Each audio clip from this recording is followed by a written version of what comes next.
0973 চলে আসো। তা কাউসার চলে আসছে। ভাইয়া কেমন আছেন? আলহামদুলিল্লাহ ভাই। ওকে চলেন। আজকে ফার্স্ট টাইম কিন্তু তা কাউসার চলে আসছে আমাদের মাঝে। দেখা যাক তিনি আমাকে হারাতে পারে কিনা, সেটা দেখার বিষয়। চলো লেটস গো।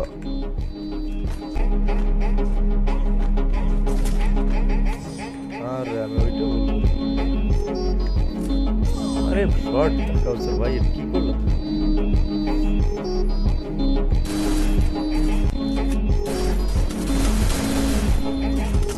আরে খেলাই হইতেছে না, কি আর অবস্থা। ওই কাউসার ভাই, এটা আমাকে হারাতে পারবে তাকে কিন্তু আমি নিজে ফ্রেন্ড রিকোয়েস্ট পাঠাবো। অবশ্যই এখানে কিন্তু অবশ্যই কাউসার ভাই আমার এখানে কিন্তু অবশ্যই সে আমাকে অ্যাড পাঠায় দেখে আমি অ্যাড করবো। হ্যাঁ কাউসার ভাই, আমি অ্যাড করে নিচ্ছি কারণ তিনি আমাকে হারিয়েছে।